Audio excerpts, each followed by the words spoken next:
Bonjour à tous, on se retrouve aujourd'hui pour la conférence de presse de Pedri. Il s'était exprimé hier à 17h15 devant les journalistes avant la finale de ce soir qui va opposer le Barça au Real Madrid en Supercoupe d'Espagne.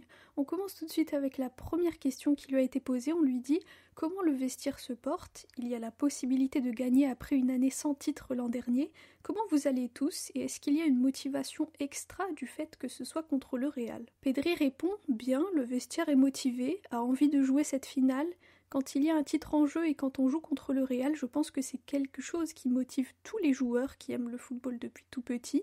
Tout le monde est motivé et a hâte pour le match de demain. Ensuite, on lui dit, l'année dernière, tu avais dit qu'il y avait beaucoup de fans du Real ici. En un an, ça n'a pas dû beaucoup changer. Que penses-tu de jouer en Arabie Saoudite, mais d'avoir l'impression d'être au Bernabéu? Pedri répond, ça m'est égal ce qu'il se passe à l'extérieur du terrain. J'essaie de jouer mon meilleur football sur le terrain et de montrer la meilleure version de moi-même. Lors de notre demi-finale, on a reçu beaucoup de soutien. J'ai vu plein de supporters du Barça et tous ceux qui viennent nous soutenir sont les bienvenus. Mais on doit plus nous concentrer sur le match et pas ce qu'il y a en dehors. Ensuite, on lui dit, par le passé, tu as eu plusieurs blessures. Actuellement, tu es dans une très bonne phase. Tu es tout le temps dans le 11 titulaire.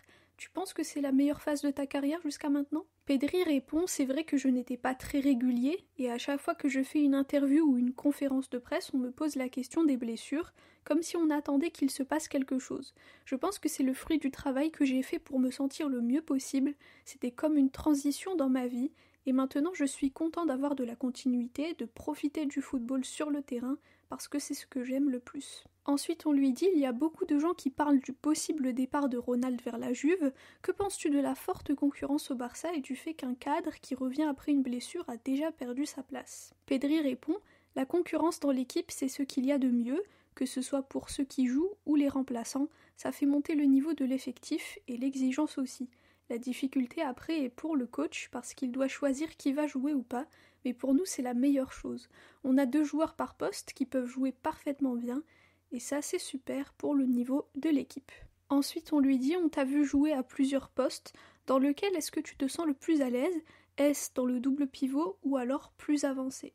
Pedri répond, sur le terrain, tout court, et il rit, et il dit « ça m'est égal tel ou tel poste, les deux sont différents parce que dans l'un, lorsque tu as le ballon, tu décides plus ou moins de la dernière passe, tu es plus proche de la surface, et dans l'autre, tu gardes un peu plus le ballon. Je me sens très à l'aise en tant que 8, je touche beaucoup le ballon, et nous, les joueurs qui ont regardé le Barça depuis tout petit, on aime avoir la possession. » Ensuite, on lui dit « comment avez-vous reçu la bonne nouvelle des inscriptions de Dani Olmo et Pau Victor, et le fait qu'ils puissent jouer demain ?» Pedri répond, c'est une très bonne nouvelle pour nous, ils étaient dans une situation difficile, ils ne pouvaient pas jouer, j'ai essayé de consoler Dani Olmo parce que lors des repas il est assis à côté de moi, c'est compliqué de faire le voyage dans le doute, je suis content pour lui et pour Pau Victor, ils ont passé un moment compliqué et maintenant ils sont avec nous et ils vont nous apporter beaucoup. Ensuite, un journaliste lui dit justement sur les inscriptions et la décision qui donne raison au Barça concernant Dani Olmo et Pau Victor, que dis-tu aux clubs qui se plaignent et qui disent que le Barça a des traitements de faveur ou des privilèges?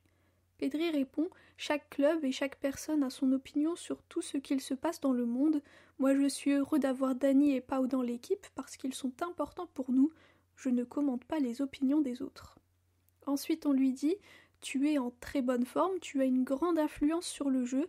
À quoi cela est-il dû?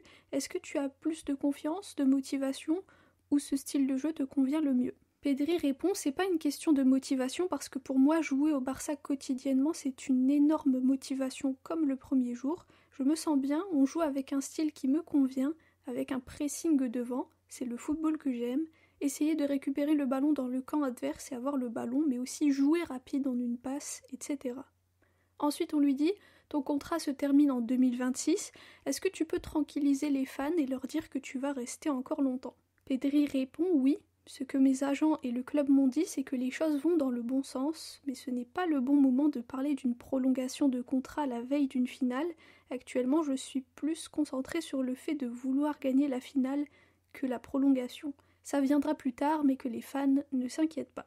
Ensuite, on lui dit, sur les inscriptions d'Olmo et Pau, es-tu surpris que l'AFE, donc l'AFE c'est l'association des footballeurs espagnols, n'ait rien dit. Pedri répond « Je ne savais pas s'il s'était exprimé ou pas, je n'ai pas l'habitude de lire la presse parce qu'il y a toujours 1000 choses qui sortent. L'un dit quelque chose, l'autre le contraire, et donc c'est difficile de savoir ce qu'il se passe vraiment. Je n'ai pas l'habitude de rentrer dans ces sujets, je souhaitais juste qu'Olmo et Pau Victor puissent jouer, parce qu'on a besoin d'eux, et je suis content qu'ils soient avec nous. » Ensuite on lui dit « Tu n'as pas été formé à la Masia, mais on dirait que si parce que tu es lié au Barça depuis tout petit. Est-ce que tu as comme tous les joueurs issus de la Masia une motivation encore plus grande que les autres joueurs pour demain, vu que c'est une finale et que c'est contre le Real ?» Pedri répond « Les joueurs de la Masia ont toujours suivi les Clasico depuis tout petit et rêvent de jouer ce match. Je ne suis pas de la Masia, même si parfois les gens se trompent, mais j'ai toujours regardé les Clasico et soutenu le Barça depuis tout petit. Je pense que pour un Clasico, il y a déjà énormément de motivation, mais quand tu viens de la Masia ou que tu as suivi le club depuis tout petit, oui, il y a cette motivation extra. » Ensuite, on lui dit « Les Madrilènes en conférence de presse ont parlé de revanche sur le 4-0 en Liga. Comment vous le voyez et comment refaire une performance comme celle du précédent Clasico ?» Pedri répond « Ça va être difficile de refaire une telle performance parce qu'ils veulent une revanche et ils l'ont dit. Je pense qu'on doit faire notre match, avoir le ballon, dominer et faire attention aux contres parce qu'ils sont forts et qu'ils ont des joueurs très rapides et talentueux.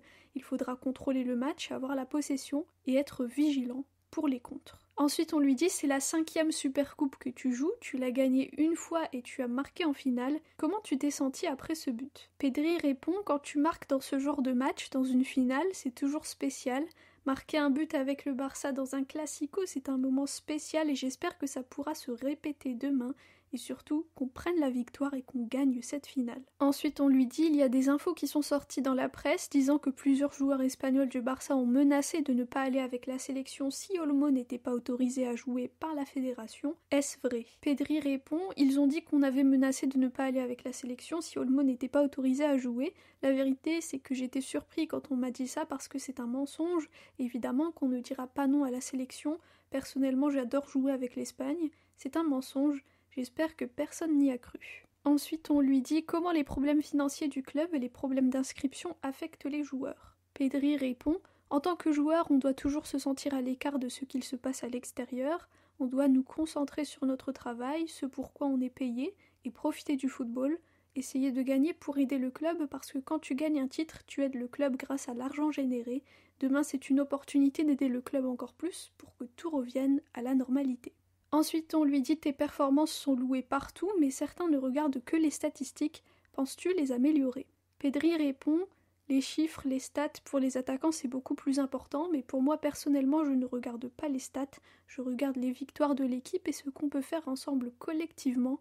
Je pense que trop penser à l'individuel, c'est la pire chose que peut faire un joueur. Je ne donne pas d'importance à mes statistiques individuelles. » Voilà pour la conférence de presse de Pedri avant le match, donc c'était hier qui a donné cette conférence de presse à 17h15. Aujourd'hui on est le 12, donc c'est jour de match, donc le match là c'est dans à peu près 6h. Donc voilà, on a hâte de voir ce que notre Barça va faire. J'espère voir encore une masterclass de Pedri et un gros match de toute l'équipe. Voilà, merci à tous pour votre écoute. Et juste pour vous prévenir, alors ce soir la conférence de presse d'après-match, elle va dépendre du résultat, parce que si jamais on gagne, j'imagine qu'il y aura les célébrations, etc. Donc ça va prendre plus de temps. Donc je ne vais pas la poster ce soir, je ne vais pas pouvoir non plus la poster demain matin. Donc la conférence de presse d'après-match, normalement, je la sortirai plutôt demain, fin d'après-midi, soir. Donc voilà, comme ça, je vous préviens. Et ça sera aussi sûrement comme ça aussi pour plusieurs matchs à partir de cette semaine, parce que j'aurai moins de temps. Et donc je ne pourrai pas me permettre de passer des heures et des heures à faire la conférence de presse pour la poster tout de suite après. Ça va être impossible. Mais pour les conférences de presse d'avant-match, ne vous inquiétez pas, normalement elles seront postées comme d'habitude le jour même, d'accord ? Donc voilà. Merci à tous pour votre écoute, pour votre soutien, pour vos commentaires. Visca el Barça, Visca Catalunya y a por la victoria.